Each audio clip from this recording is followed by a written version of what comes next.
Bueno, vamos a continuar con las clases de astrofísica de agujeros negros.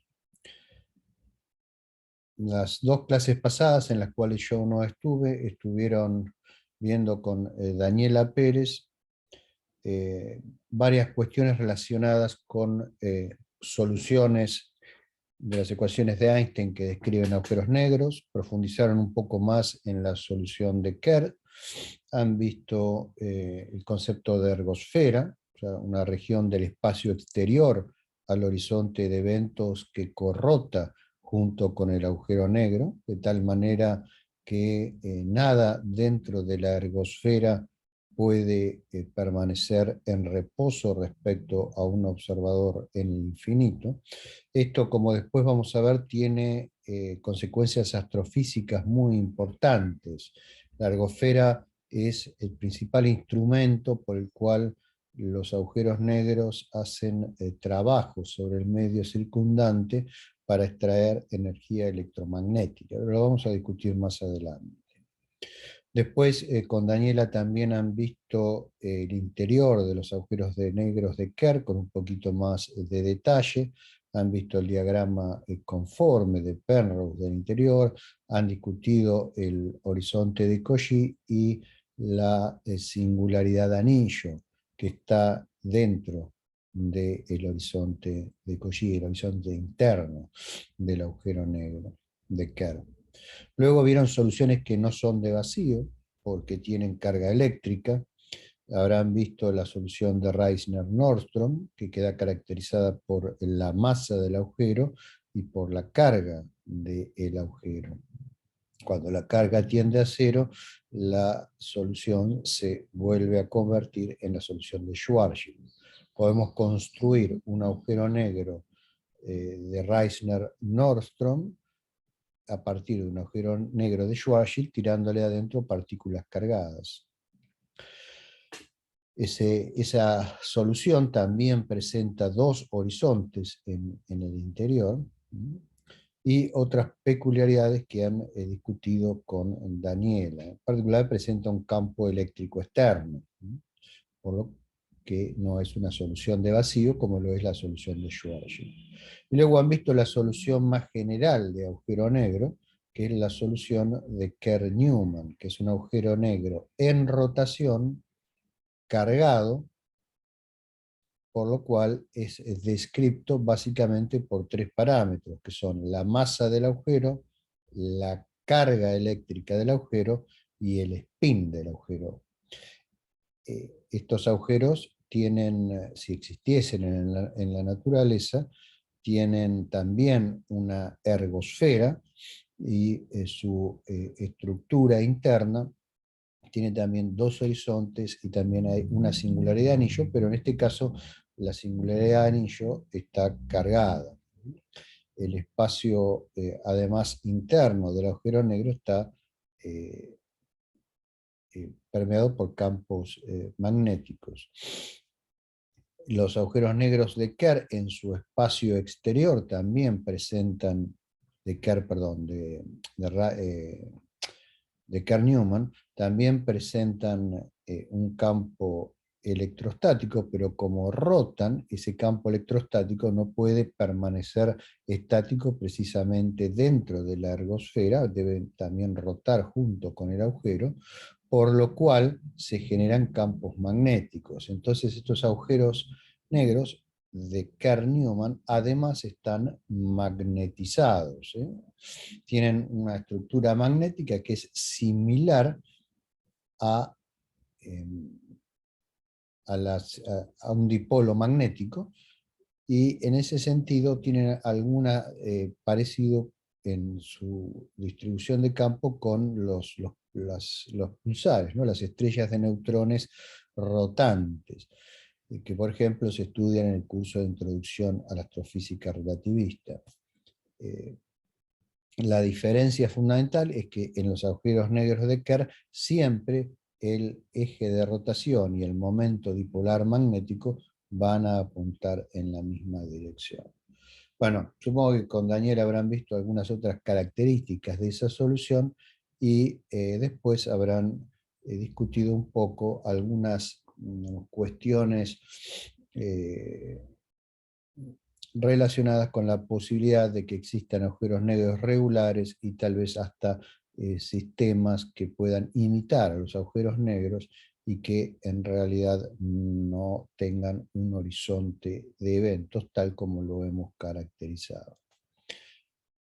Bien, de todas esas soluciones que ustedes han estado estudiando en este curso, las que pensamos describen a los agujeros negros que ocurren en el mundo real son las soluciones de Kerr. Básicamente todos los objetos astrofísicos rotan, ¿sí? Pero algunos pueden rotar muy lentamente, por lo cual la solución de Schwarzschild puede ser una buena aproximación, porque ustedes recordarán que la solución de Schwarzschild se recupera a partir de la solución de Kerr, haciendo que el momento angular tienda a cero, ¿sí? Respecto a los agujeros negros de Kerr-Newman, es posible que existan en la naturaleza, pero si existen, se formarían inmediatamente después del proceso de implosión que da lugar a los agujeros negros, de implosión de una estrella, y rápidamente se descargarían porque al estar cargados atraen partículas libres del medio interestelar o del medio en el cual se encuentren de carga igual y opuesta, y entonces se produce un apantallamiento de la carga eléctrica que los convierte en agujeros negros de Kerr comunes, ¿sí? En las mejores condiciones que por ejemplo han sido estudiadas por Brian Parsley,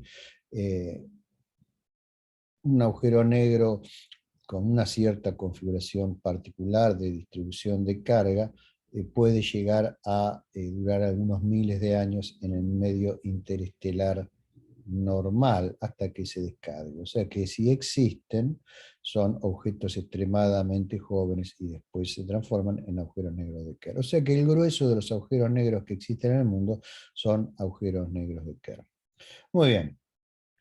Hasta aquí hemos llegado hasta ahora, entonces lo que vamos a ver en la clase de hoy va a ser un poco qué es lo que pasa afuera del agujero negro, en las inmediaciones del mismo. Esto es, vamos a ver órbitas alrededor de agujeros negros, y vamos a empezar con el caso más sencillo, que es el caso de Schwarzschild, ¿sí?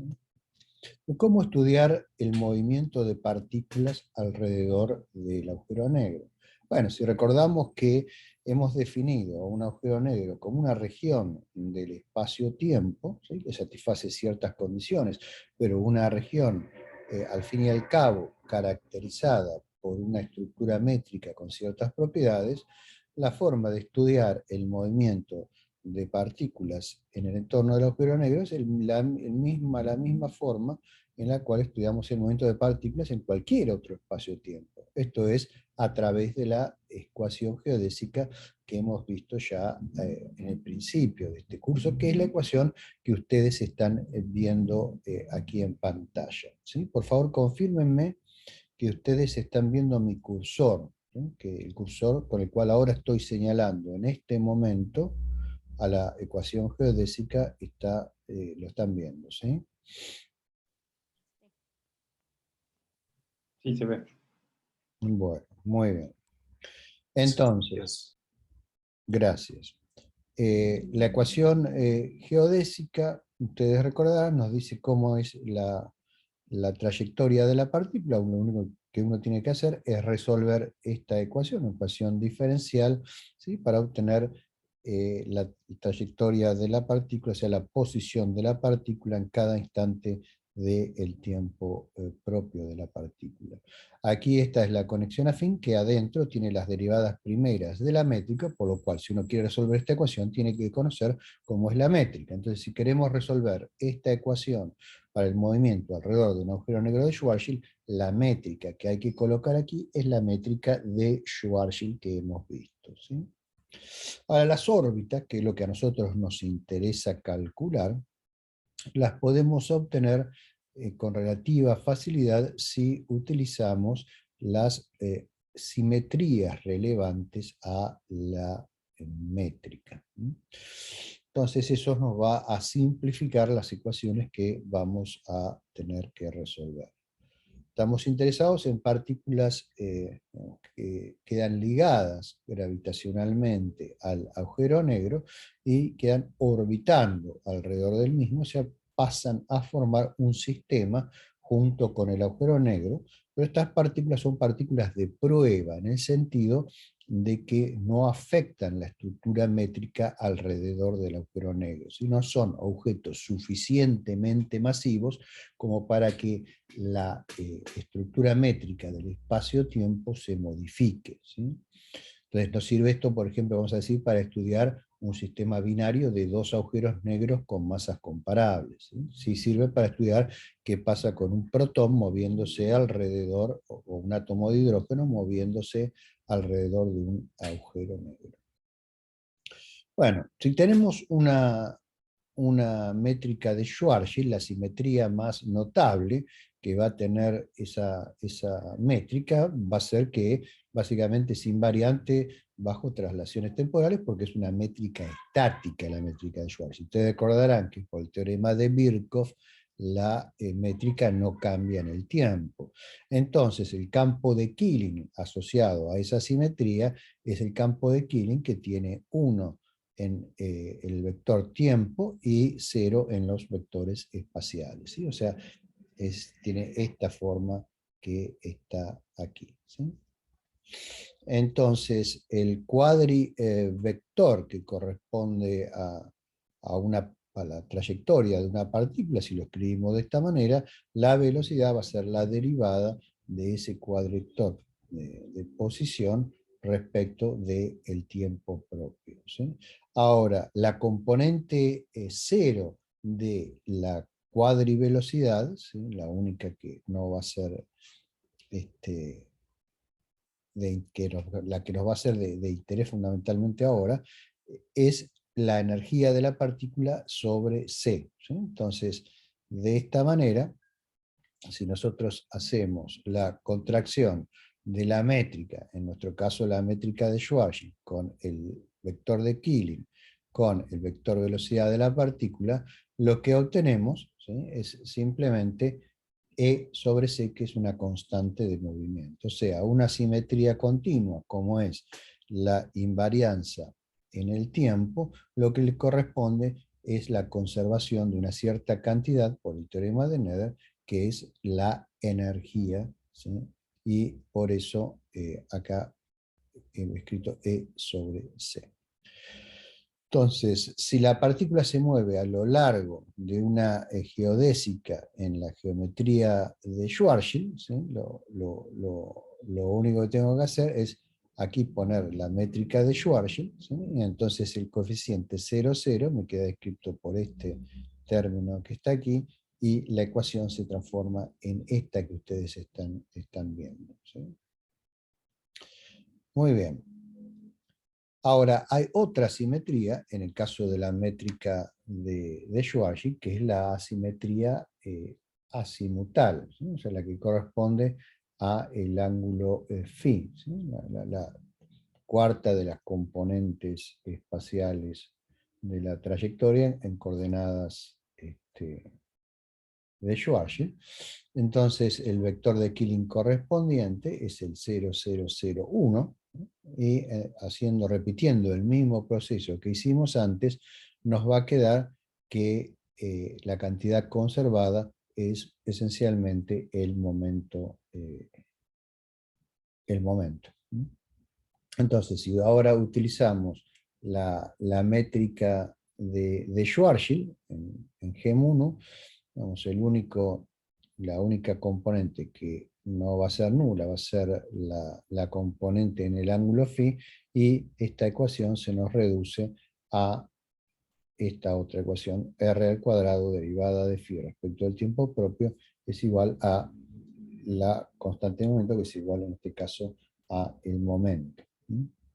Entonces, se conserva tanto la energía como el momento. Estamos hablando de una solución de vacío, no hay nada disipativo aquí, ¿sí? Bueno, entonces podemos volver ahora a la solución de Schwarzschild, a la forma de la solución de Schwarzschild y dividir por el intervalo, que básicamente es c cuadrado por el diferencial del tiempo propio al cuadrado, y lo que obtenemos es esta expresión que está aquí, ¿sí? Aquí nos queda un 1 porque se divide el intervalo con el intervalo y da 1, y luego después simplemente nos queda todo dividido por c cuadrado diferencial de tau al cuadrado, ¿sí? Así que nos aparecen estos factores aquí en los términos temporal, radial y angular. El término en tita lo eliminé porque, digamos, todas las direcciones son equivalentes, entonces podemos hacer esto en una dirección considerando tita igual constante, ¿sí? Entonces diferencial de tita es igual a 0 y ese término desaparece, ¿sí?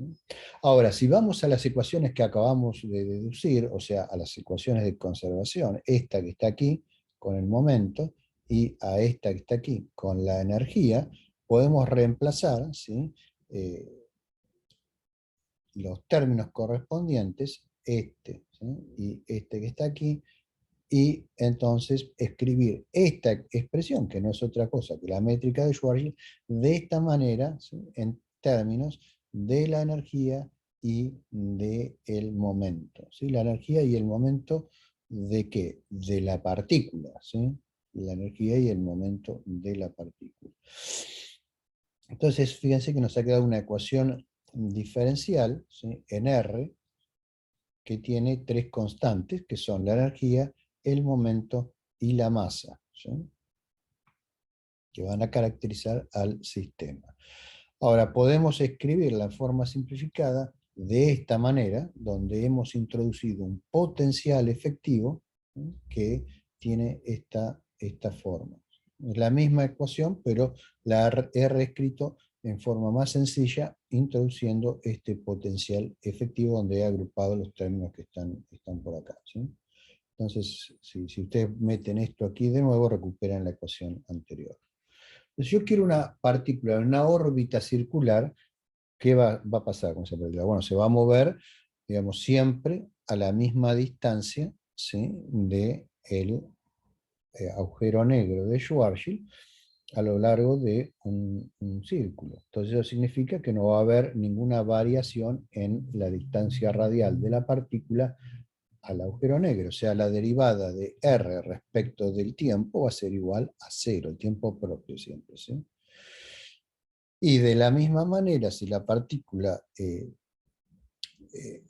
tiene una velocidad nula radial, la aceleración hacia el agujero negro va a ser igual a 0. O sea, vamos a imponer que la partícula no caiga al agujero negro. En otras palabras, en términos de digamos, de la imaginería clásica, uno diría que la fuerza atractiva que ejerce el objeto masivo está igualada a la fuerza, digamos, hacia afuera centrífuga, y por lo tanto la aceleración, ¿sí? En el eje radial del sistema también tiene que ser cero. Entonces estas son las condiciones que debe cumplir la partícula para estar en una órbita circular, ¿sí? Entonces, si impongo estas condiciones a la ecuación que tenemos, ¿sí? Esto se me va a hacer, esto que está aquí, se me va a hacer cero, ¿sí? Entonces me va a quedar una ecuación, ¿sí? Para R, que voy a poder despejarla, ¿sí? Y esa ecuación en R va a tener un máximo y va a tener un valor mínimo, va a ser una ecuación cuadrática esencialmente, ¿sí? Entonces, bueno, la ecuación cuadrática que obtengo es esta que está aquí. En el máximo voy a tener una órbita inestable y en el mínimo voy a tener una órbita estable, ¿sí? Ahora voy a tener esas dos soluciones siempre y cuando L al cuadrado sea mayor que 12c cuadrado RG cuadrado, ¿sí? Porque de esa manera la raíz cuadrada me va a dar un número real, ¿sí? Bien, en el otro caso voy a tener una situación en la cual la partícula va a ser inestable, y la partícula entonces cualquier perturbación la va a tirar o hacia el agujero negro o hacia el infinito. Bien.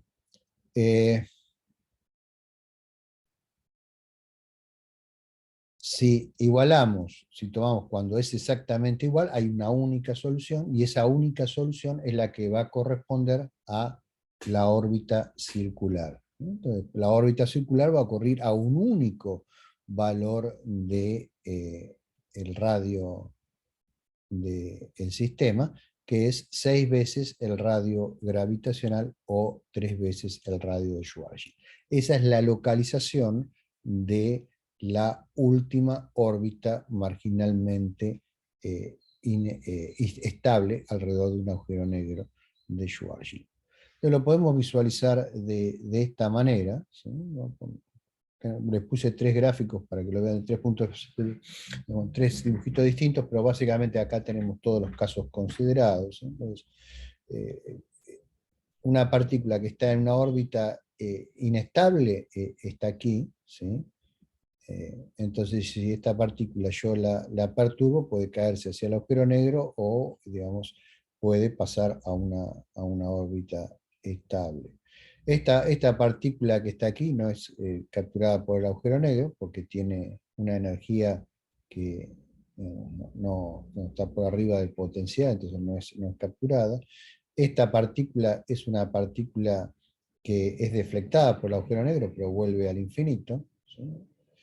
Y esta partícula es una partícula que queda capturada por el agujero negro en una órbita, que va a ser una órbita elíptica, que va a tener una mínima acercación en C y digamos, un máximo alejamiento del agujero negro a D. Fíjense que en este eje yo tengo el radio, ¿sí?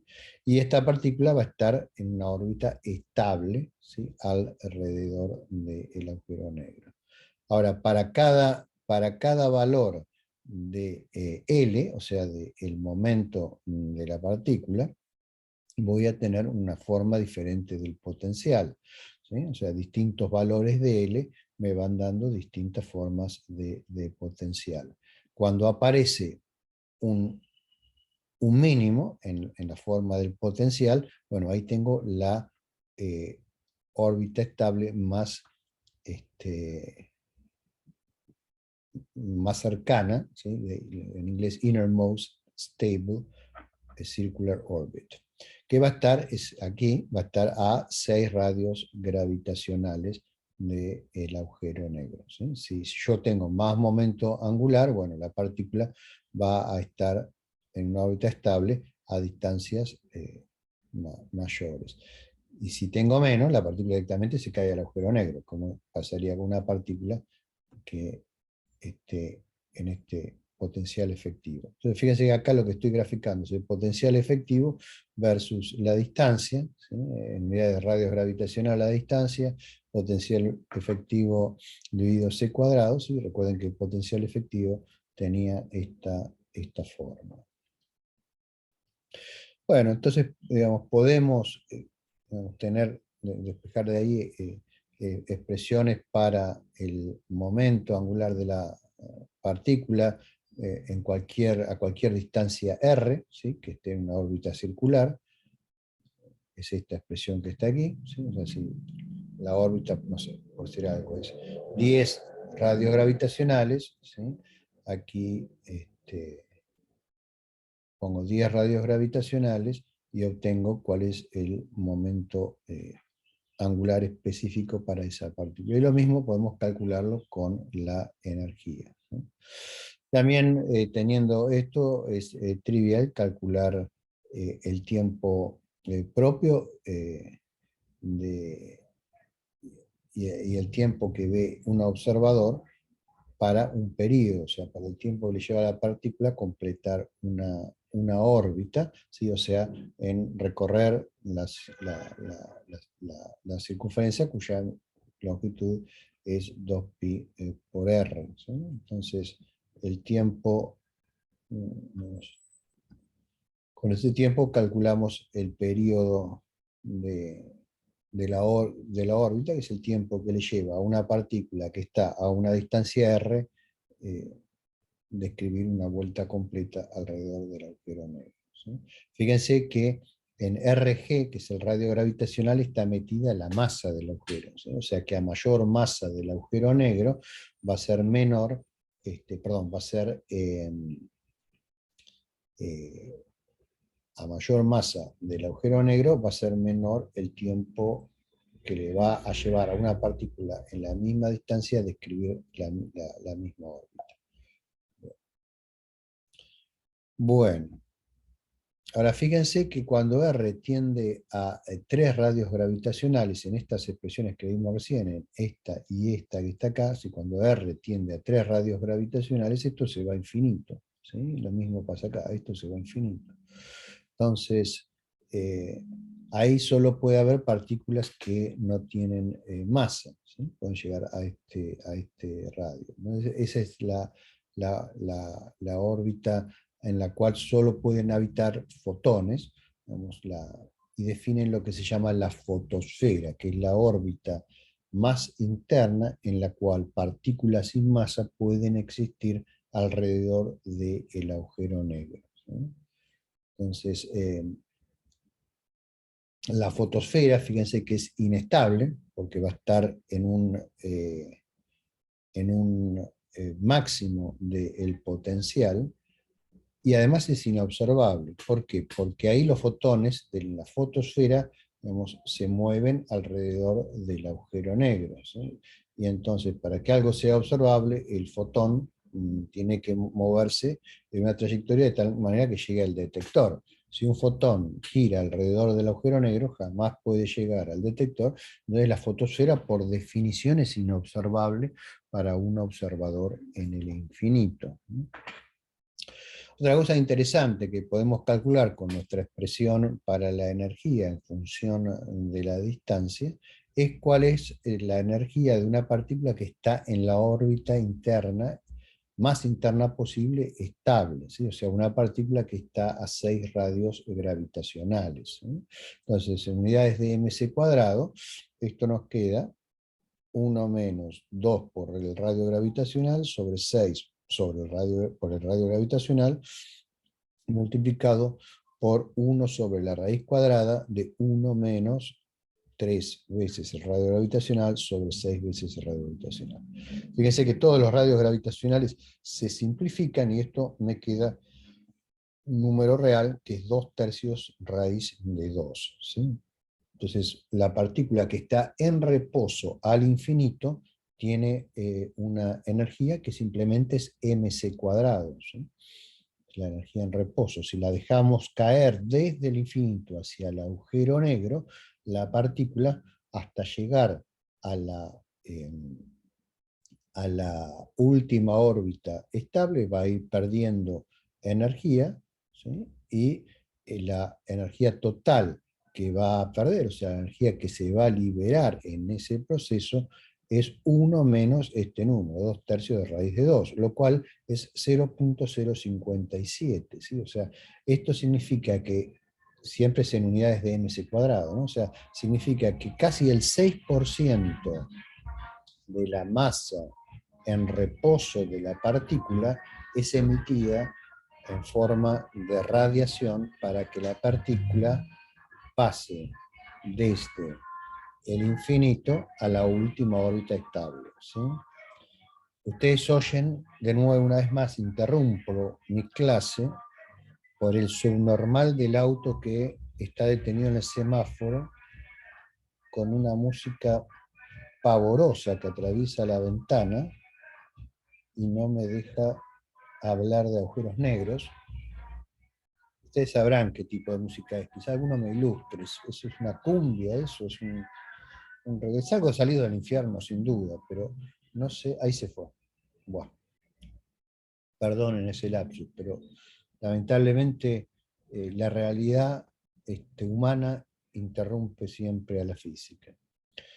Bueno, les decía, el 5.7% de la energía en reposo del sistema es liberada, ¿sí? Para que la partícula pase de infinito a la última órbita estable. Y esto es más que la energía, por ejemplo, que se puede liberar a partir de la fusión termonuclear. Entonces, esto ya es algo que nos dice que un agujero negro, al ser un objeto tan compacto, si hay materia que cae sobre él, Bueno, va a haber una enorme liberación de energía en el proceso por el cual la materia es acretada al agujero negro, y seguramente eso, como vamos a ver más adelante, debe jugar algún papel en el universo, ¿sí? Vamos a ver que eso produce algunos de los sistemas astrofísicos más violentos y extraordinarios que conocemos los seres humanos en el cosmos. Bueno, ¿y qué pasa con las fuerzas de marea a medida que vamos cayendo hacia el agujero negro? ¿Sí? Recuerden que la teoría general de la relatividad elimina el concepto de fuerza, de fuerza directamente. La gravedad ya no es pensada como una fuerza, sino simplemente pensada como el efecto de la curvatura del espacio-tiempo en el movimiento de los sistemas materiales en ese espacio-tiempo. Si no hay otras, digamos, interacciones que sean relevantes, las partículas siguen trayectorias libres, ¿sí? Entonces, las fuerzas de marea, ¿de dónde salen? Bueno, surgen del hecho de que en un cuerpo extendido, distintas partículas siguen distintas eh, geodésicas, ¿sí? Entonces podemos pensar un cuerpo esférico que está cayendo hacia un agujero negro, ¿sí? Entonces cada una de las partículas que conforman el cuerpo esférico va a seguir una trayectoria geodésica, ¿sí? Pero esas trayectorias geodésicas no van a ser las mismas para todas las partículas, porque efectivamente el cuerpo es extendido, ¿sí? Entonces, las trayectorias de hecho van a ser convergentes hacia la singularidad del agujero negro, hacia el centro del agujero negro, como muestra esto sí, la caída es radial, ¿sí? Entonces, a medida que el cuerpo se va acercando al agujero negro, las partículas que forman el cuerpo se van acercando entre sí, ¿sí? Ahora, dos paralelas no son dos líneas que no se tocan jamás, como en la geometría euclidia. Las paralelas se van a cruzar como se cruzan sobre la superficie de un globo. O sea que nuestro círculo va a empezar a deformarse a medida que se acerque a el agujero negro, y las, digamos, partículas que están sobre los costados del círculo van a empezar a aproximarse, y las partículas que están en los extremos del antiguo círculo, las que están más cerca del agujero negro, se van a aproximar más rápido al agujero negro, y las que están más lejos lo van a hacer más lentamente, de tal manera que el círculo se va a ir deformando, la esfera en realidad se va a ir deformando hasta que va a adquirir la forma de un elipsoide de revolución, ¿sí? Si esto lo continuamos, como la curvatura va a tender a infinito, básicamente lo que fue originalmente un círculo o cualquier otra forma, va a terminar siendo simplemente una línea unidimensional muy cerca del agujero negro. O sea, las fuerzas de marea cualquier cuerpo que caiga lo van a estrechar, ¿sí? Lo van a afinar, lo van a, como después vamos a ver, lo van a espaguetificar, como se dice. ¿Y cuál es la velocidad a la cual cae el objeto, ¿no? Si parte del reposo a un agujero negro? Bueno, si queremos calcular la velocidad es la distancia sobre el tiempo propio, ¿no? Entonces, la diferencial de R dividido el tiempo propio en la métrica de Schwarzschild, ¿sí? Lo podemos escribir de esta manera, con el coeficiente 1 menos 2gm sobre c cuadrado R, ¿sí? Entonces, usando la expresión de derivada de R respecto de t, que viene de la métrica, la expresión que nos va a quedar para la velocidad, como la vemos desde el infinito, ¿sí? Va a ser esta expresión que está acá, ¿sí? Entonces, simplemente reemplacé, ¿sí? En la métrica de Schwarzschild para calcular esta cantidad. Entonces, bueno, lo que obtenemos es en unidades de c que la velocidad va a ir incrementándose a medida que r tienda a a un radio gravitacional, ¿sí? O a dos radios gravitacionales, que es donde está el horizonte de eventos, para un agujero negro de Schwarzschild. ¿Sí? Como esto está en unidades de C, para un observador que está, digamos, que está en el infinito, la velocidad tiende a la velocidad de la luz a medida que el objeto va cayendo hacia el agujero negro, ¿sí? Bien, y esto lo podemos utilizar para calcular una expresión para digamos, cómo se va a ir acelerando diferencialmente el sistema. Lo que hacemos simplemente es derivamos la velocidad respecto del tiempo propio, ¿sí? Y eso lo que nos va a dar es un radio gravitacional por c cuadrado sobre r al cuadrado, ¿sí? O sea, esto lo llamamos un diferencial de aceleración, y al diferencial de aceleración lo llamamos un diferencial de G, ¿sí?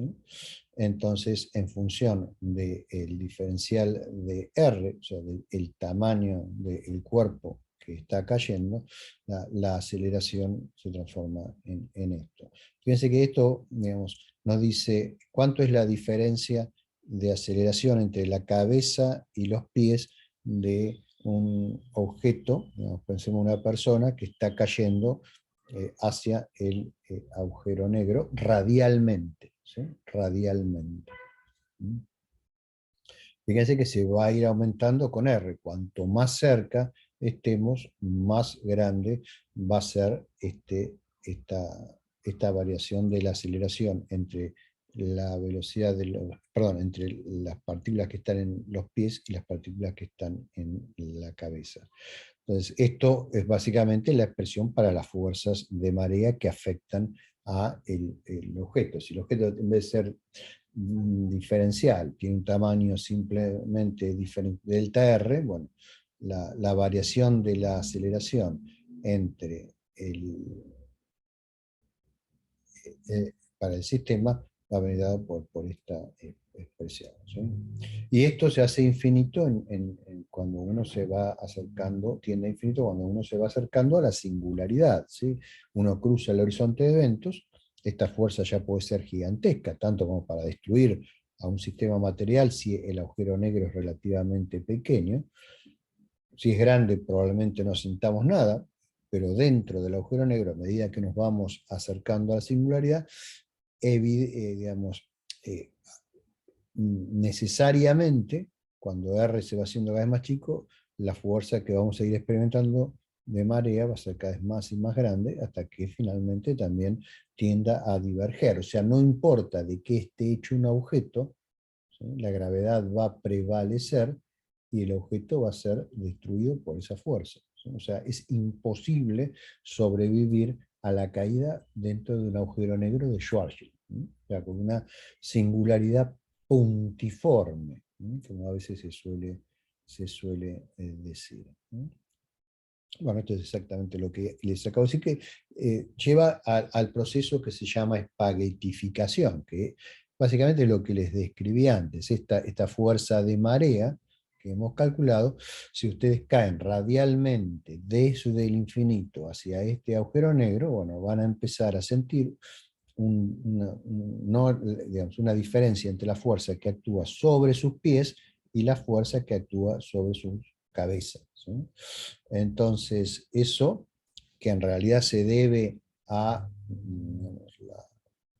la geometría del espacio-tiempo, no es una fuerza real en el sentido de cómo las introduce la teoría de Newton. Entonces, lo que va a ir pasando a medida que uno va cayendo es que esas fuerzas de marea se van a ir haciendo más y más grandes, se van a ir incrementando con R a la -3, y como R va tendiendo a 0, eso va tendiendo a infinito, y ustedes van a sufrir este doloroso proceso llamado espaguetificación, en la cual se transforman en un espagueti hacia el final, o sea, en un objeto lineal que finalmente es completamente destruido, ¿sí? Es una especie de picadora cósmica, el agujero negro.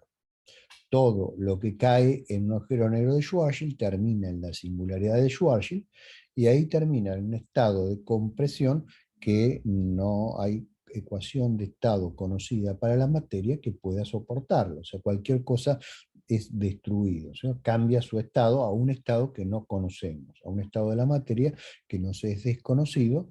Probablemente sea un estado donde el espacio-tiempo tiene alguna clase de manifestación cuántica que finalmente le da alguna estabilidad.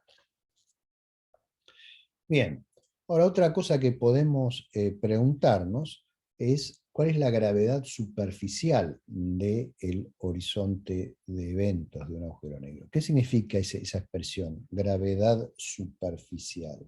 Bueno, o sea, no tiene superficie el agujero negro porque sabemos que el horizonte de eventos no es una superficie sólida, no podemos ir y pararnos ahí, ¿no es cierto? O sea, sabemos que si nos aproximamos al horizonte de eventos, cuando llegamos al horizonte de eventos, a menos que seamos un fotón sin masa, que se pueden mover los fotones salientes sobre la línea del horizonte, nuestra, digamos, única trayectoria tipo tiempo son hacia adentro, o sea que necesariamente si llegamos al horizonte de evento tenemos que cruzarlo.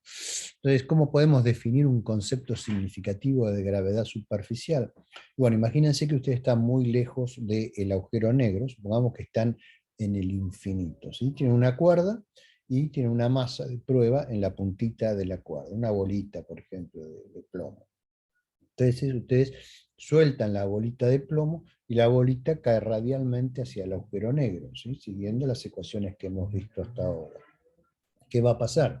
Bueno, si ustedes quieren que esa aproximación sea cuasi estática, van a tener que ir haciendo cada vez más y más y más fuerza con la cuerda, ¿sí? Para sostener a la bolita y que no se empiece a acelerar hacia el horizonte de eventos, ¿sí? Entonces la gravedad superficial es, digamos, la fuerza que ustedes tendrían que hacer desde el infinito para mantener a la bolita suspendida justo por arriba del horizonte de eventos sin que toque al horizonte de eventos. Entonces, ¿cómo hacemos? Y bueno, ¿cuánto es la fuerza que tengo que hacer? Y bueno, lo que voy a hacer es integrar la expresión que tengo para la fuerza de marea desde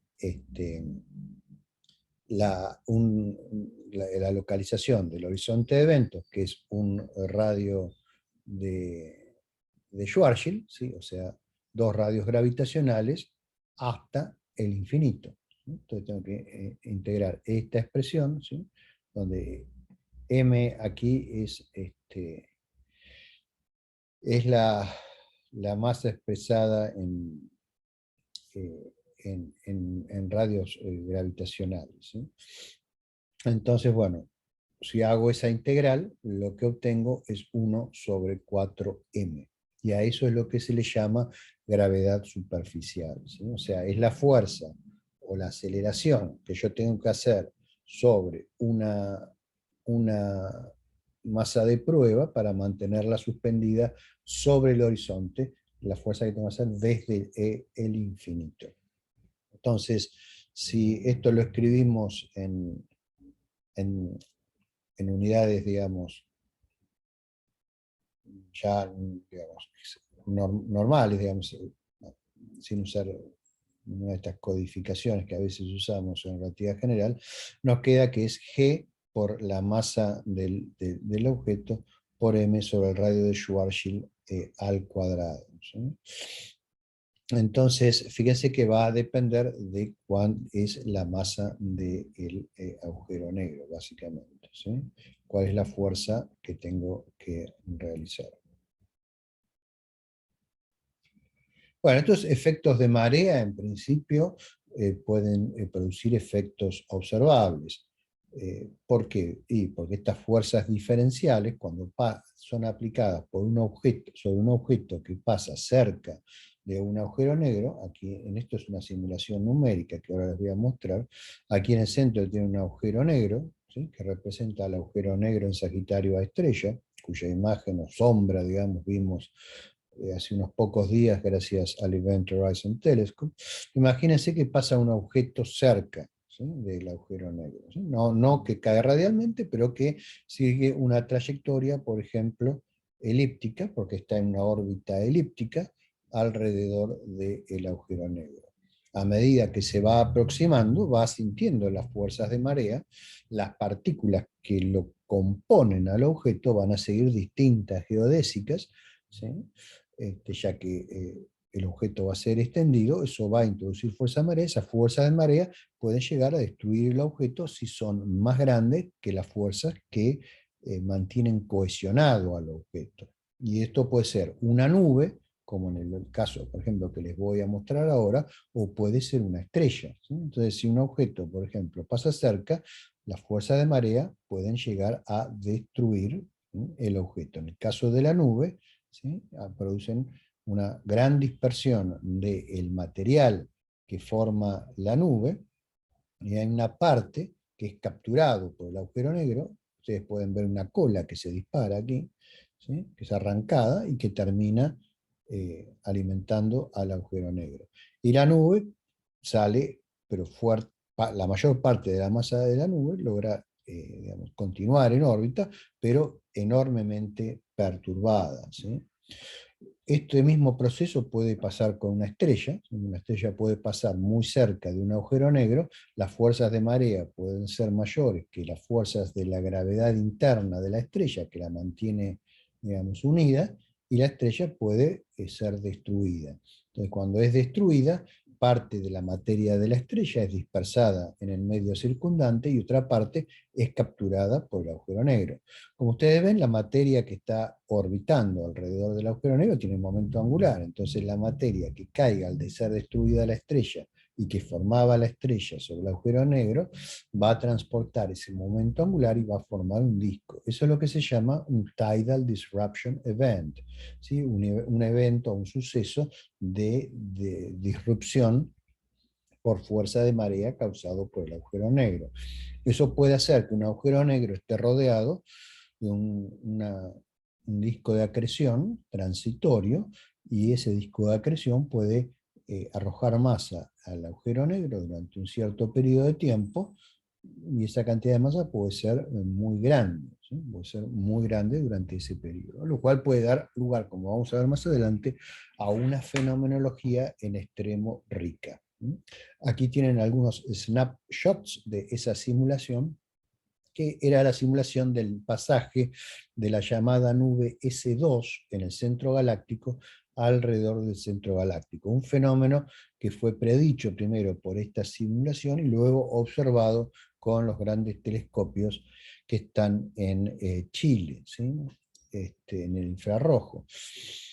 Y bueno, este tipo de evento parece no haberse cumplido exactamente como mostraba esta simulación, sino que lo que se pensaba en una nube logró emerger, digamos, no, digamos, tan afectada por el pasaje cerca del agujero negro, por lo cual algunas personas han supuesto que quizá en realidad era una protoestrella y no una nube, o sea que ya había un núcleo ahí que tenía una mayor densidad y tenía una cohesión gravitacional mayor, ¿sí? Cuando el telescopio James Webb, que precisamente puede observar en el infrarrojo, pueda mirar hacia la dirección del centro galáctico, bueno, ahí podremos tener mejores imágenes para poder estudiar estos procesos en mayor detalle. Muy bien. ¿Qué puedo decir respecto del movimiento radial de los fotones? ¿Sí? Hablamos de partículas con masa en nuestro análisis anterior. Si queremos hacer un análisis similar para los fotones, tenemos que recordar que para los fotones el intervalo es nulo, ¿sí? Entonces, como el intervalo es nulo, en la métrica de Schwarzschild, para el movimiento radial igualo el intervalo de Schwarzschild a cero, ¿sí? Aquí, como el movimiento radial, elimino los dos términos angulares, ¿sí? Entonces me queda esta expresión, de donde puedo despejar la derivada de r respecto de t, ¿sí? Y me queda, acá me falta una raíz cuadrada, así que me he comido, un exponente, un medio. Y me queda esta expresión, ¿sí?, que es la que me va a no, perdón, está bien, no, no me falta nada, porque me queda, cuando paso, me queda al cuadrado, y como tengo aquí el cuadrado, cuando saco la raíz cuadrada se me va. Está perfecto, no está, no está bien. Perdón, fue un error mío recién cuando miraba la transparencia. Bueno, la cuestión es que esto lo que es lo que me delimita. Me delimita cómo es, digamos, los movimientos radiales de los fotones, o sea, los conos de luz que describen los fotones, los entrantes y los salientes, ¿sí? Entonces, si yo integro esa ecuación, tengo la ecuación de movimiento para los fotones entrantes, y perdón, para los salientes en este caso con el signo más, y para los entrantes con el signo en menos, ¿sí? Y eso lo puedo utilizar para hacer gráficos como los que hemos observado, realizado en el pasado, ¿sí?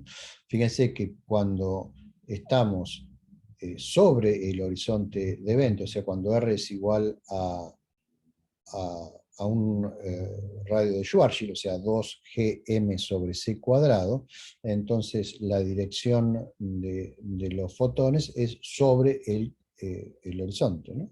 En ese caso no los puedo observar, obviamente, porque nunca van a llegar al infinito, quedaron atrapados, quedaron dentro de la región atrapada, y por eso no se pueden ver, ¿sí? O sea, los fotones no se pueden escapar. Es lo que ya habíamos visto, ¿sí? En este tipo de diagramas, en los cuales, digamos, si estamos lejos,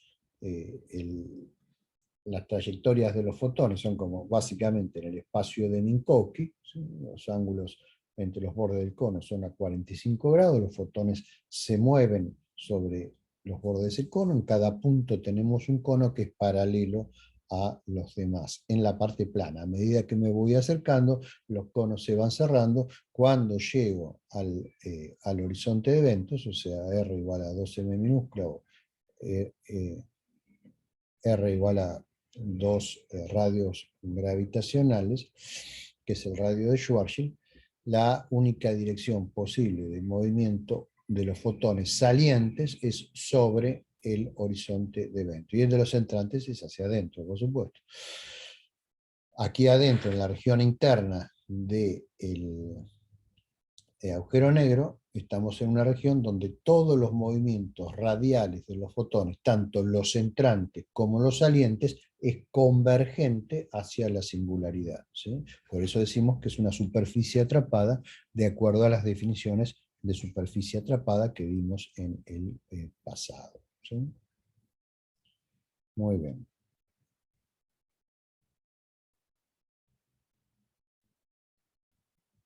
Hay alguien dice ahí que algo puede hacer que el video en YouTube se censure. Estoy viendo los mensajitos. No sé qué dije. ¿Dije algo muy malo para que me censuren? Ah, por lo de la música. Es por eso debe ser, ¿no? Eso dice, cuando hago mis comentarios sobre la música. ¿Quieren aclararme eso? A ver, ¿qué dicen? Acá me pareció...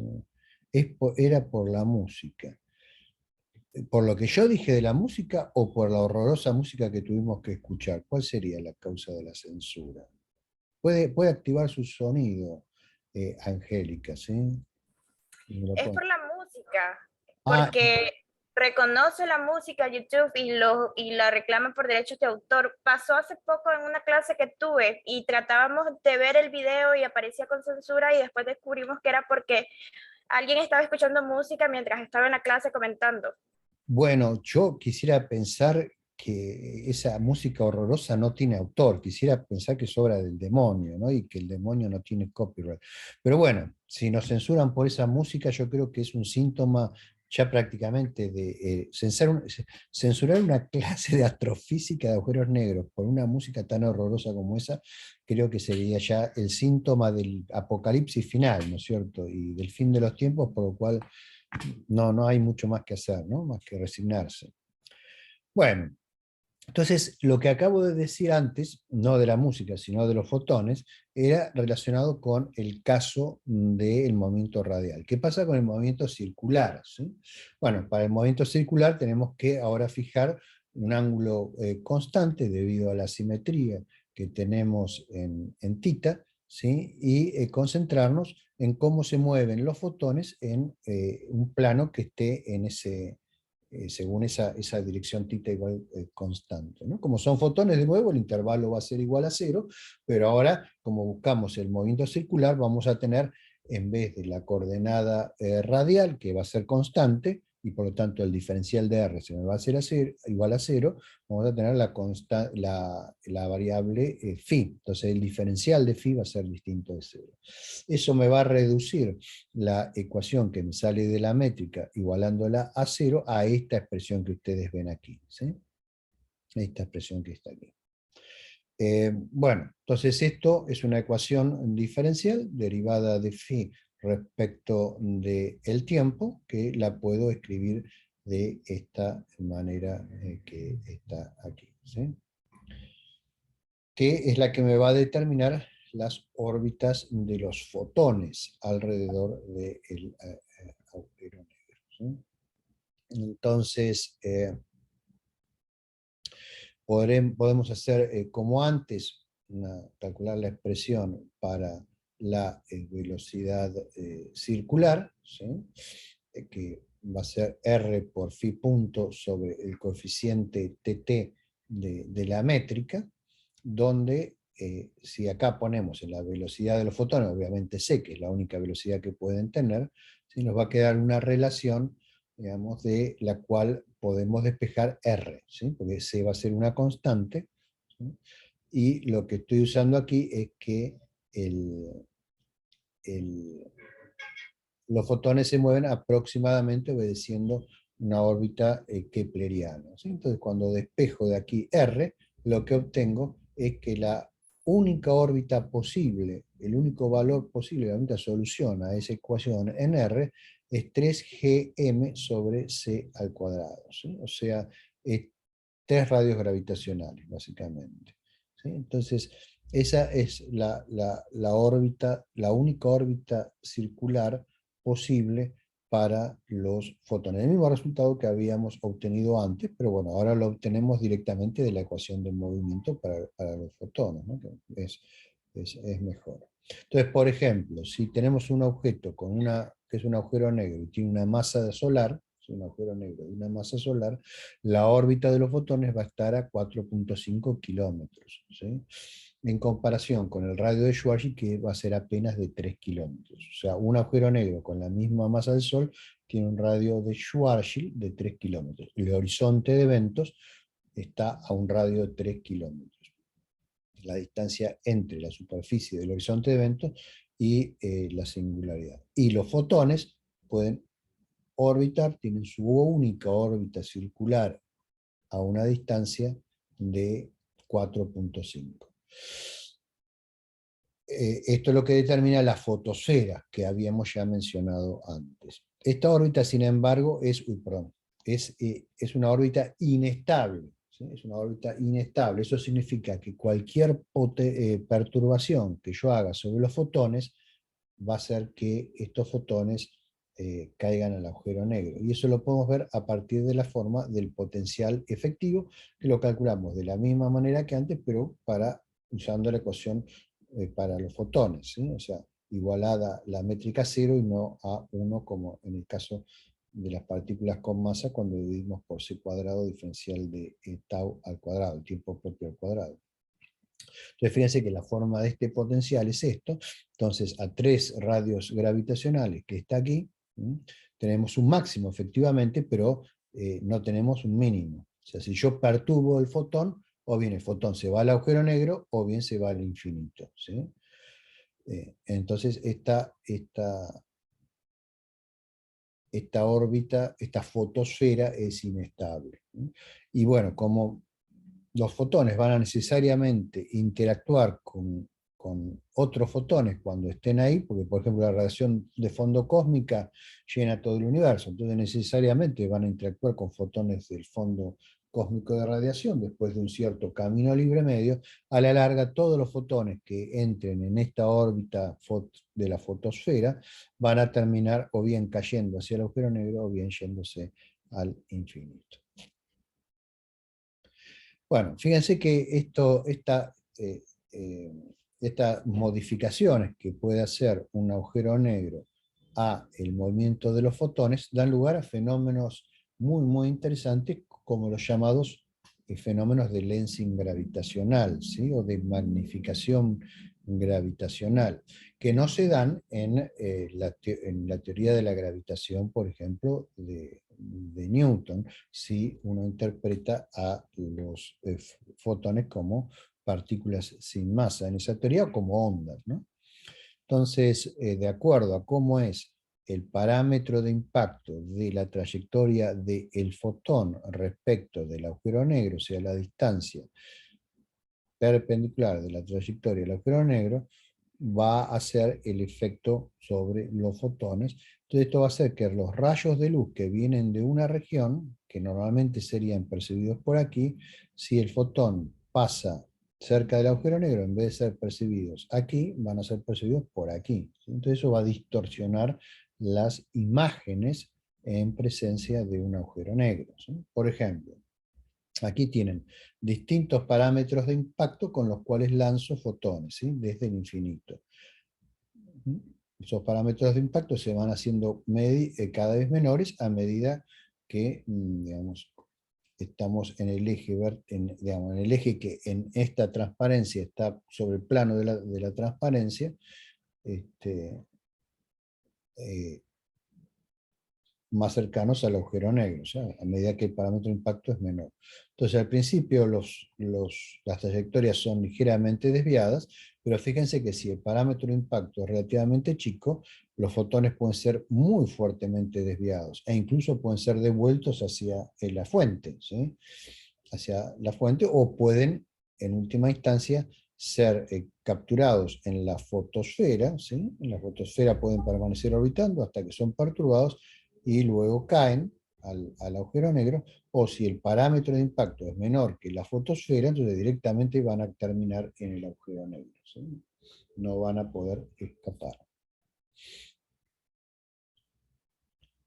Entonces, bueno, desde el punto de vista de los fotones, lo que vamos a tener en un agujero negro va a ser en el centro de la singularidad, luego el horizonte de eventos, luego vamos a tener la región que es la fotosfera, ¿sí? Que es donde los fotones pueden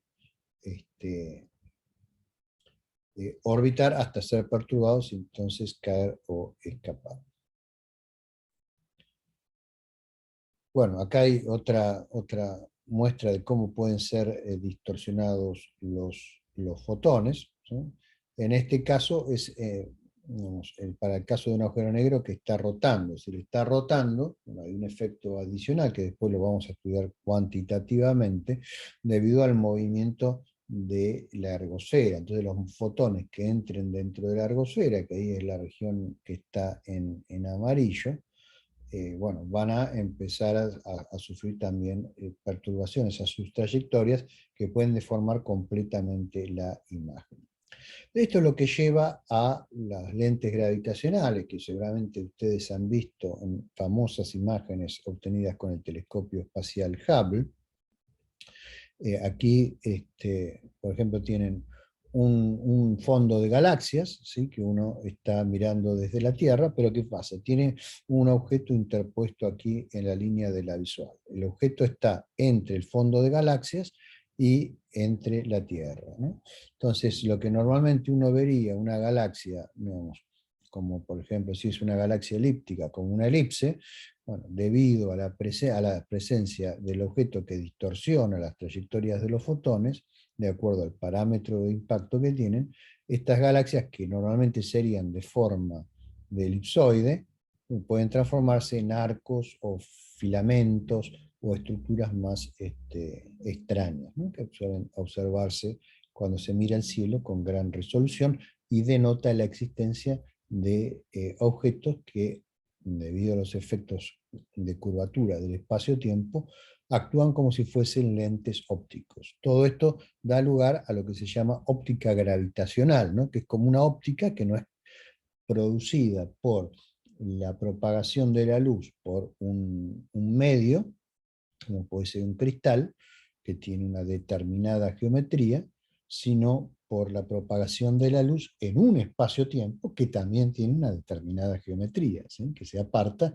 de la geometría euclídea, de la misma manera que la superficie cóncava o convexa de una lente se apartan de la geometría euclídea y por eso producen un fenómeno de enfocamiento o de dilución de los rayos de luz. ¿Sí? El efecto es exactamente lo mismo, solo que en un caso la modificación de la trayectoria, o sea, de la geometría que recorren los rayos de luz, se debe a un efecto de la geometría de la lente y en otro caso la geometría del espacio-tiempo.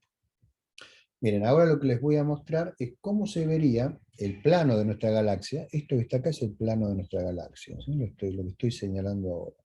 Si, digamos, un agujero negro pasa delante del plano cuando nosotros estamos mirando al plano. Como está la simulación está centrada en el agujero negro, nosotros vamos a ver que el plano de la galaxia es el que se mueve, ¿sí? Pero en realidad es porque estamos siguiendo al agujero negro, ¿sí?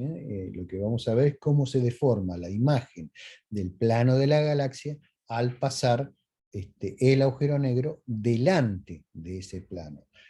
El agujero negro en sí mismo es invisible, ¿sí? O sea, no lo podemos ver a menos que miremos los efectos que produce sobre la luz de fondo, que es lo que vamos a observar ahora. Fíjense.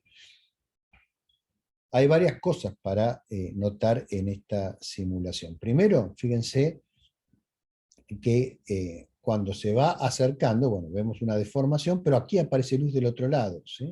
Entonces, ¿qué es lo que estamos viendo? Estamos viendo fotones que normalmente no nos llegarían porque salen en la otra dirección, o sea, salen en la dirección opuesta a la nuestra, pero son curvados por el agujero negro y son enviados hacia nosotros, de tal manera que vemos esta luz que estoy señalando ahora, ¿sí? Lo que estamos viendo ahí es la imagen especular del lado de la galaxia que no veríamos si no estuviese el agujero negro, ¿sí? Si en vez de ser el plano de la galaxia fuese una persona que está de frente a nosotros, lo que estaríamos viendo acá serían fotones, imágenes de la espalda de la persona, a pesar de que la persona está de frente. ¿Sí? Porque esos fotones salieron en la dirección opuesta, pero el agujero negro los curvó y los devolvió a nuestros ojos. ¿Sí? Fíjense qué increíble. Eso se llama retrolensing. Aquí tienen otro ejemplo, ¿sí? De un agujero negro, cómo distorsiona la luz de fondo de un campo de estrellas. Fíjense que aparecen estos arcos, ¿sí? Que en realidad no son otra cosa que distorsiones de las imágenes. Estas dos imágenes que están acá corresponden a una misma estrella de fondo, pero que la vemos doble. Si la vemos doble, fíjense que está además sobre esta circunferencia que se llama anillo de Einstein, que se forma cuando la alineación entre la lente, en este caso el agujero negro, y la estrella de fondo que está siendo magnificada, es muy buena. Entonces, cuando esa alineación es muy chica, se forman dos imágenes. Y el resto de la luz es proyectada sobre un anillo, ¿sí? Que tiene un radio que es igual a lo que se llama el radio del anillo de Einstein. Esto es como, ahora, no un agujero negro, sino dos agujeros negros deforman la imagen de un campo de estrellas de fondo. Es una simulación numérica con relatividad general. Entonces, fíjense que si yo los hago orbitar, ¿sí? Durante el proceso de fusión, cómo se altera la imagen del fondo de estrellas. Los dos agujeros negros se aproximan porque emiten ondas gravitacionales, ustedes verán que se deforman, se terminan fusionando. ¿Sí? Pero fíjense cómo el fondo parece moverse, cómo parece, digamos, haber toda una perturbación en la imagen debido a la acción de la lente gravitacional. ¿Sí? Bueno, todo eso puede ser calculado por una computadora resolviendo las trayectorias de los fotones y podemos crear un plano, ¿sí? Que sería el plano del detector, contar los fotones que llegan ahí, sabiendo los fotones que salen del otro lado, y entonces creamos una imagen distorsionada sí sabemos cómo es la métrica del espacio-tiempo. En el caso de una fusión de agujero negro como esto no es una métrica de Schwarzschild, sino que es una métrica dinámica que hay que resolver numéricamente con relatividad general, ¿sí? Y aquí hay otra simulación muy linda, donde lo que van a ver es la Tierra orbitando alrededor de un agujero negro, ¿sí? Acá tienen la Tierra, fíjense, aquí está Sudamérica, donde estamos nosotros, ¿sí? Y aquí está el agujero negro, donde la Tierra está orbitando, ¿sí?, en la última órbita estable, alrededor del agujero negro. Entonces fíjense que aquí vemos la imagen de la Tierra, y aquí ven que hay una imagen que está pegadita al agujero negro. Bueno, esto es otra imagen de la Tierra, ¿sí? Son fotones que salen en la dirección opuesta a la nuestra, dan la vuelta al agujero negro y salen por aquí, por eso vemos esta imagen aquí pegadita, ¿sí? Entonces, si nosotros pasamos esta animación, fíjense, aquí vemos la Tierra, digamos, prácticamente sin deformar, cuando está perfectamente alineada con el agujero negro, delante del agujero negro, o sea, interpuesta la Tierra entre nosotros y el agujero negro. Ahora, cuando la Tierra está del otro lado, normalmente, el agujero negro, digamos, un objeto opaco en la teoría de Newton taparía completamente a el objeto que está del otro lado si es más grande que el objeto. Fíjense que no es el caso en relatividad general. Cuando la Tierra está del otro lado, o sea, cuando el objeto está totalmente del otro lado del agujero negro, no es tapado porque hay fotones que pasan por arriba, fíjense, forman un anillo en realidad, nos llegan de todos lados de alrededor del agujero negro, porque se desvían en distintas trayectorias, se desvían los fotones que apuntan hacia nosotros, pero también nos llegan algunos fotones que iban en la otra dirección, y, bueno, y se construye una imagen completamente distorsionada. Entonces fíjense las peculiaridades de la óptica gravitacional, que recuerda un poco a esas, bueno, ustedes son muy jóvenes, ¿no?, pero cuando yo era chico había como ferias que recorrían las ciudades y los pueblos, y tenían atracciones, ¿no? Esas ferias, por ejemplo, tenían autitos chocadores, tenían pequeñas montañas rusas, ¿no? Y tenían también un salón de los espejos, donde uno se metía, y esos espejos tenían superficies que eran algunas cóncavas, otras convexas, y las imágenes que nos devolvían estaban completamente distorsionadas. Entonces, si uno era flaco, como yo era en esa época, me miraba ahí y aparecía gordo en un espejo. Después me iba a otro espejo que tenía una geometría distinta y aparecía increíblemente flaco. O me movía en otro y me descomponía en dos. Y bueno, es el mismo efecto que estamos viendo aquí, ¿sí? Solo que en esa época yo que iba a imaginar que esto era posible, ¿no? Bueno, esto es un poco la geometría del lente gravitacional que estamos viendo. Entonces, si tenemos aquí el objeto compacto, el agujero negro, hay tres distancias que son relevantes. Una es la distancia entre el detector, ¿sí?, y el objeto compacto, le llamamos d sub d. La otra es la distancia entre el objeto compacto y la fuente de luz, que le llamamos d sub ds. Y finalmente la distancia desde el detector a la fuente de luz, que es la distancia ds. Entonces, proyectemos esto sobre el plano, ¿no?, sobre el plano de la pantalla. Entonces, supongamos un fotón que sale por aquí, jamás llegaría al detector, ¿sí?, porque seguiría en una línea recta en un espacio euclídeo. Ahora, como está el objeto compacto, el espacio no es euclídeo, entonces se desvía con un ángulo θ, y termina llegando un fotón que de otra manera no hubiera llegado. Lo mismo, un fotón que sale en la otra dirección, ¿sí?, se desvía y llega al observador. Entonces el observador, en vez de ver esta única imagen de la fuente, ve una imagen aquí, que es la que se continúa de la trayectoria deflectada, o sea, ve como si la fuente estuviese aquí, una imagen que en realidad no está aquí, ¿no? La fuente está aquí. Y en esta otra dirección veo una segunda imagen. O sea, cuando proyectamos sobre el plano tenemos dos imágenes. Ahora, si esto lo hacemos, le agregamos la dirección en el eje perpendicular al plano, lo que vamos a tener es un anillo, ¿sí? Vamos a tener un anillo. La imagen que va a observar en perfecta alineación, nuestro observador va a ser este anillito que está acá. ¿Cuál es el radio angular de este anillito? Bueno, es el llamado radio de Einstein, ¿no? Que es la raíz cuadrada de 2gm sobre la distancia de L, ¿sí? Que es la distancia de la lente, sobre c al cuadrado. Ahora, fíjense que a medida que yo cambio la orientación, bueno, eso puede cambiar mucho. Esto es lo que lleva a las imágenes de estas que vemos ahora gracias al Event Horizon Telescope, ¿no? Entonces, por ejemplo, supongamos que tenemos un agujero negro. Si el agujero negro estuviera solo y no hay campo de fondo de estrella, no vemos absolutamente nada. Ahora, los agujeros negros en el centro de las galaxias se están comiendo a las galaxias, entonces están rodeados de materia, ¿sí? Están rodeados de materia que está caliente y que emite luz. Esa materia suele formar un disco, ¿sí? Entonces, supongamos nosotros lo estamos viendo desde este plano, ¿sí? Al agujero negro con su disco. La luz sale del disco, no del agujero negro, pero el agujero negro curva el espacio a su alrededor y hace que las trayectorias de los fotones del disco, ¿sí? Sean muy peculiares, o sea, sigan trayectorias de este estilo, ¿sí? Entonces, si nosotros miramos de esta dirección, vamos a ver fotones que nos van a llegar de la parte del disco que está entre nosotros y el agujero, que nos van a llegar con menos distorsión, que van a ser estos que aparecen aquí, ¿no? En la imagen.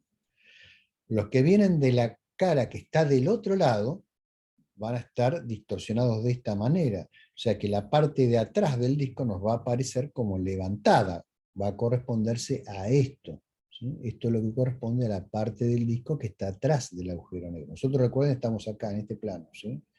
Pero también vamos a ver algo muy interesante, que es la cara que nunca veríamos del disco de acreción. O sea, fotones que salen de aquí, que para nosotros estarían completamente apantallados por el propio disco, porque nosotros estamos acá, sin embargo, siguen esta trayectoria en este espacio-tiempo curvado por el agujero negro. Y por lo tanto terminan apareciendo aquí y las vemos. O sea, vemos el lado de abajo del disco por debajo de la imagen del agujero negro, que no es otra cosa que una sombra proyectada sobre la luz del disco. Entonces, estos son simulaciones, ¿sí? Para un agujero negro de Schwarzschild que no rota, y esto es la simulación para un agujero negro de Kerr que rota. Acuérdense, todos son de la misma masa. El agujero negro de Kerr, como rota, es más chiquito que el agujero negro de Schwarzschild a misma masa, ¿sí? Entonces, por eso aquí la imagen de este es más pequeña, la sombra, ¿sí? Este tipo de cosas son las que puede visualizar el Event Horizon Telescope, ¿sí? No sobre un disco, sino sobre, bueno, el gas caliente que rodea el agujero negro, que es producido por algunos procesos un poquito más complicados, ¿sí? Pero bueno, en el caso de un disco simple, lo que se vería sería algo como esto que ustedes tienen aquí, ¿sí?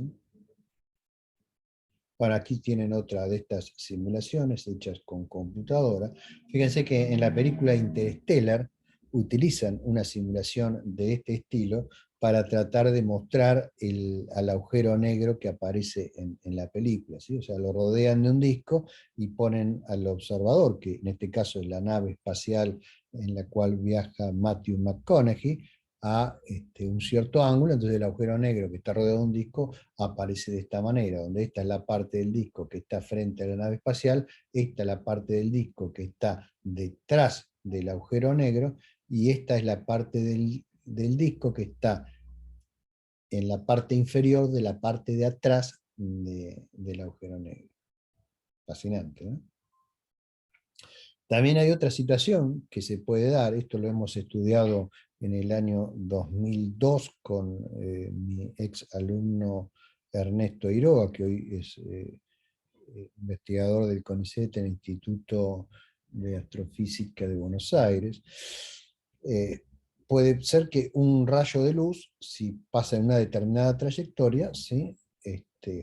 De una vuelta y produce una imagen, ¿sí? Completa. Ahora, algunos de los fotones van a tener una trayectoria en ese rayo de luz, porque no van a estar todos exactamente sobre la misma trayectoria, un poquito más cercana al agujero, y van a dar 2 vueltas, ¿sí? Van a producir una segunda imagen, más cercana a la fotosfera, y otros poquitos fotones, una tercera y una cuarta, y así una serie infinita de imágenes que se van formando cada vez más cerca una de la otra y que se van apilando alrededor de la fotosfera, cada vez más débiles porque cada vez contienen menos fotones, ¿sí? Estos son imágenes que aparecen solamente en régimen de campo fuerte, donde los fotones pueden llegar a dar muchas vueltas alrededor del agujero negro. Bueno, y para terminar la clase de hoy, permítanme decir algo sobre la captura gravitacional. ¿Qué es la captura gravitacional? Supongamos yo tiro una, una partícula con masa m hacia un agujero negro, ¿sí? Entonces, si la velocidad de la partícula en el infinito es v sub infinito, cuando la tiro, digamos, la velocidad inicial, entonces el momento de esa partícula respecto al agujero negro, si el parámetro de impacto es v, va a ser m por la velocidad por v, ¿sí?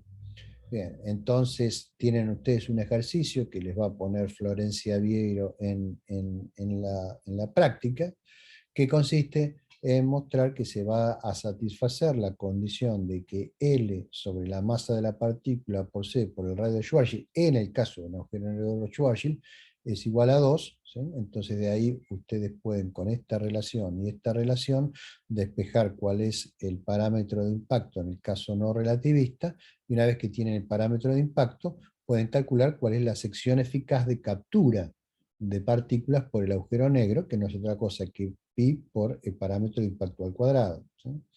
Y eso les queda esta expresión que está aquí, que depende del radio de Schwarzschild al cuadrado sobre la velocidad inicial de la partícula al cuadrado, ¿sí? Entonces esto lo que les da es básicamente una medida de la capacidad del agujero para atrapar una partícula. Es una medida de la probabilidad de que la partícula sea capturada por el agujero negro, ¿sí? En el caso no relativista, o sea, en el caso en que la partícula tiene una velocidad v de tal manera que el momento es m por v, ¿sí? En el caso que es relativista, bueno, en vez de ser m por v, va a ser gamma, ¿sí? mc cuadrado, ¿no? Pero el cálculo va a ser similar. Muy bien, llegamos hasta aquí hoy. No sé si tienen alguna pregunta. Sí, tengo una pregunta. En este caso, en el movimiento de los fotones en el espacio-tiempo de Schwarzschild, sobre todo en el movimiento radial, si el fotón no está apuntando en la dirección que es puramente tangencial, entonces el momento angular y el parámetro de velocidad angular va a ser de igual manera el impacto menor. No entendí muy bien la pregunta. A ver si. O sea, si el movimiento. Creo que vos te estás refiriendo. Al movimiento radial. En este caso, cuando tenemos que la dirección, Si el que es movimiento es puramente radial, tangencial.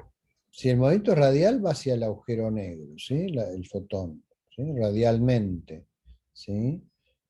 Bueno, no sé ahora cuál es la slide en la cual está ese tema, pero digamos, vamos a ver si así te veo acá. Bien, si el fotón se mueve radialmente, va hacia el agujero negro, ¿no? Entonces se va a mover sobre una dirección cualquiera, tita constante, ¿sí? Sobre el eje radial.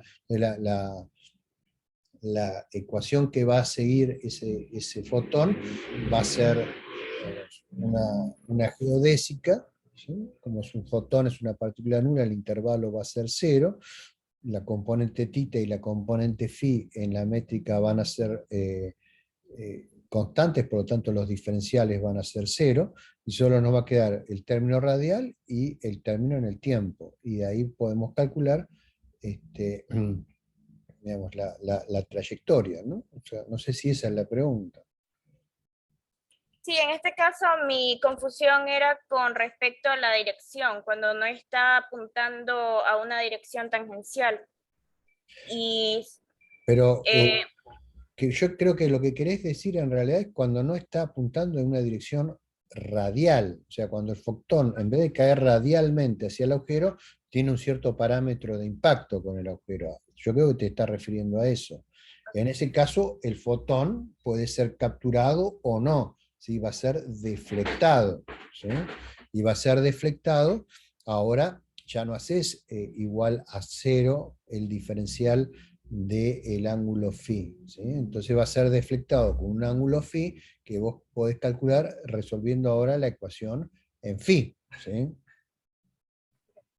gracias. ¿Sí? ¿Se entiende? Bien.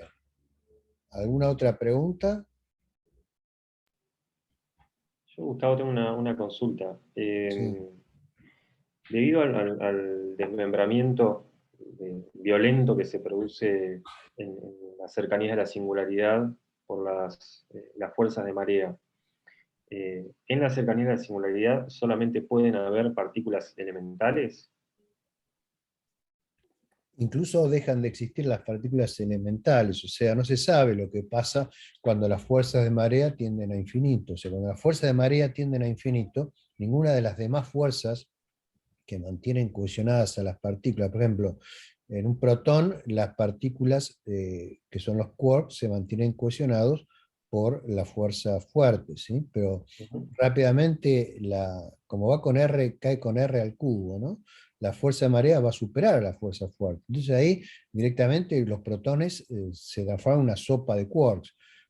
Sí. Pero más allá de eso, no se sabe qué puede pasar con los quarks cuando la fuerza de marea sigue creciendo, digamos, sin cota superior, ¿no? O sea, en algún momento se espera, los quarks también dejen de existir y la materia pase a estar en un estado que no sabemos describir, ¿sí? Que no tenemos secuencia de estado porque no tenemos ninguna forma en la Tierra de hacer ningún experimento que siquiera sea capaz de producir materia en ese estado, ¿sí? O sea, ¿cómo hacemos nosotros para estudiar los quarks? Que chocamos dos protones y vemos qué es lo que pasa, ¿sí? Entonces, bueno, durante pequeños lapsos de tiempo se puede crear un plasma de quarks y gluones, ¿sí? Que es lo que se supone existe en el centro de una estrella de neutrones. Ahora, más allá de eso, hacen falta energías gigantescas y a medida que vos te vas acercando a la singularidad, las energías se van acercando a la escala de Planck, ¿no? Y a la escala de Planck vos ya no tenés física para poder describir qué es lo que está pasando, por lo que cuando uno no tiene herramientas tiene que callarse la boca, básicamente, y no especular. Ahora, si en algún momento hay una teoría cuántica del espacio-tiempo que nos permita hacer algunas predicciones al respecto, bueno, quizás podemos llegar a tener alguna conclusión. Hay dos cosas que son seguras.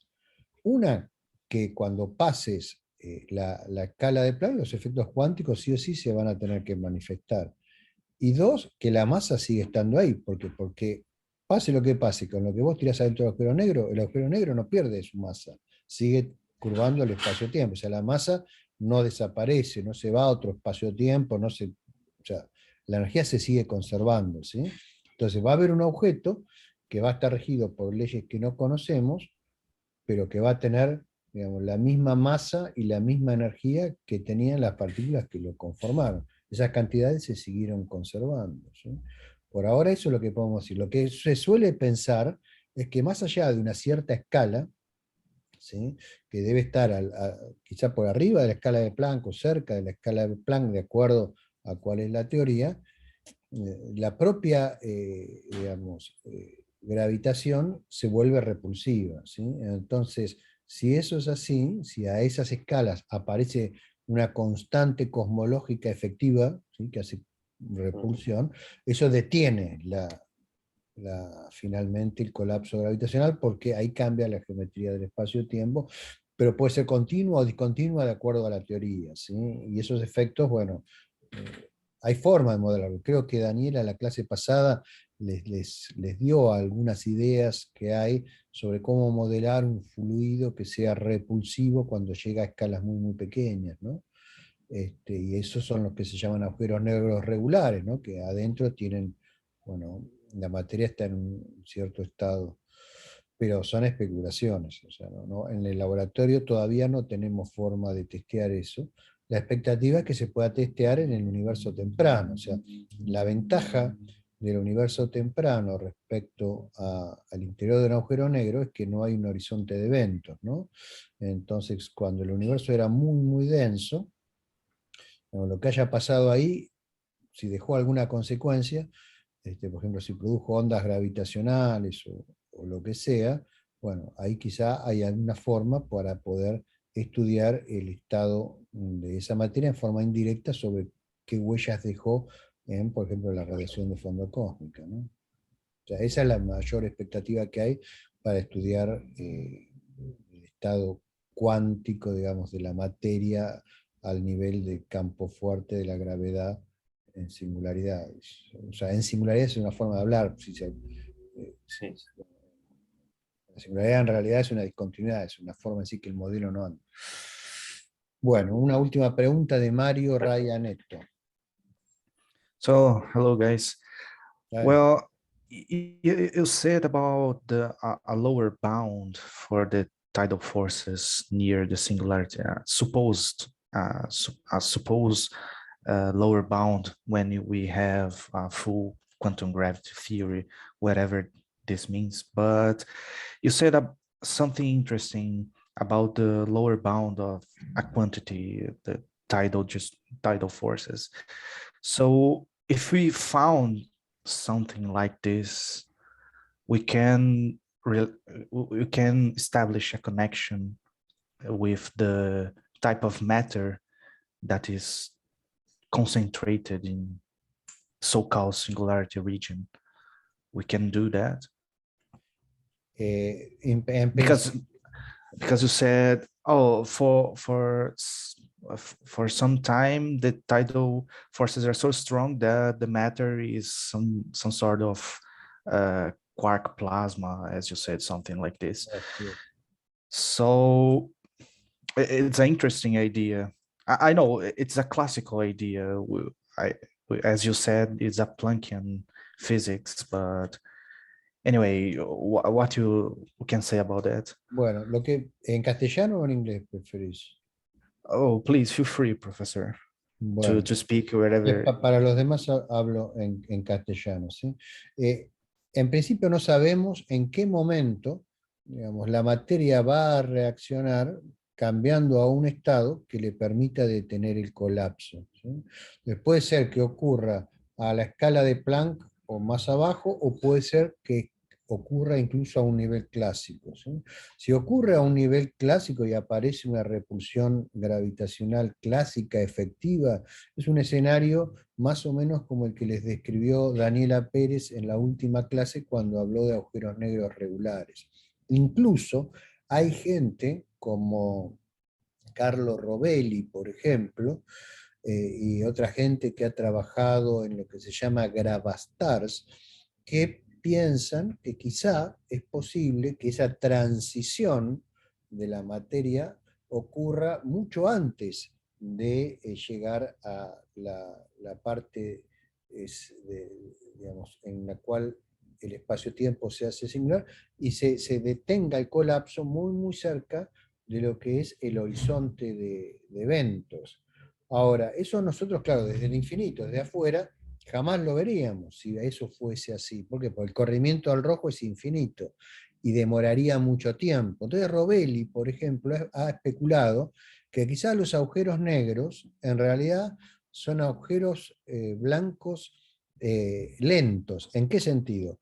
Es algo que colapsa, se vuelve, desaparece de nuestra vista porque el corrimiento al rojo se hace muy, muy grande y no podemos detectar los fotones, pero en un tiempo propio finito, pero muy largo en el tiempo del observador, eso rebota sin jamás haber formado un agujero negro, porque la materia pasó a otro estado, digamos, desconocido, cerca de lo que sería el horizonte. Entonces eso lo piensa la gente que cree que quizás no existen los agujeros negros. Entonces eso se le llama un mimicker, porque es algo que desde todo punto de vista práctico se comporta como un agujero negro sobre las escalas del orden de la escala de la escala de Hubble, de la edad del universo. Pues para todo punto de vista práctico, para nosotros es como si fuese un agujero negro, pero en realidad no lo es, ¿sí? Entonces, ¿cómo saber si lo es o no? Entonces yo creo que la forma de estudiar cómo se comporta la materia en estados muy, muy densos, similares a los que puede alcanzar cerca de una singularidad o en el entorno de un agujero negro, es en la singularidad del comienzo de la expansión del universo. Porque esa singularidad, a diferencia de la singularidad de los agujeros negros, no es una singularidad que esté cubierta por un horizonte. Entonces, en principio, para nosotros podría haber efectos estudiables.